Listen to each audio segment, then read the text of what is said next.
Welcome to our channel. Today we how to invest with Notion step by step clearly. Open Notion and create a new page for your investment tracker. Choose a suitable template or start from scratch.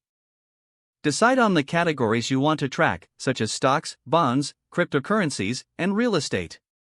Create a database within the page by selecting Table or Database. Label the columns based on the information you want to track, such as add a column for the date of purchase to monitor your investment timeline. Include a formula column to calculate the total value of each investment by multiplying the quantity by current value. Consider adding a column for notes to record any important information about each investment. Start entering your investments by filling in the rows with the corresponding data. Utilize the filter and sort functions to organize your investments based on performance or category. Regularly update the current value column to reflect market changes. Create additional pages for research or resources to enhance your understanding of various investments. Use the comment feature to jot down insights or reminders for future reference.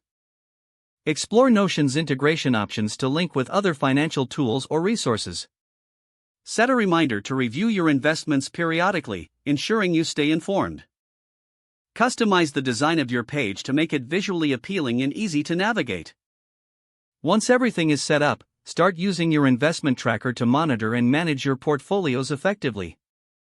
If the page does not load, refresh the browser or try again in a private or incognito window.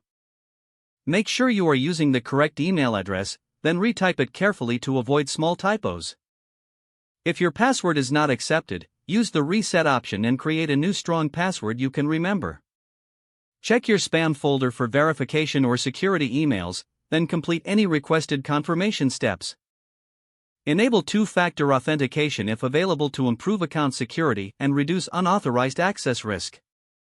After signing in, review your profile details so your contact information and settings are accurate and current.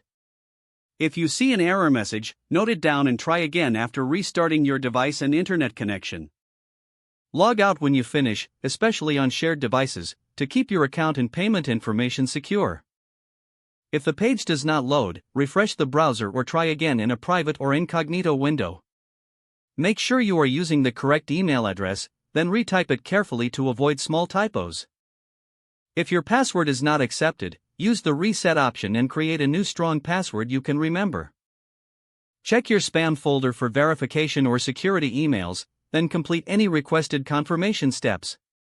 Don't forget to like this video and subscribe to our channel for more step-by-step tech guides.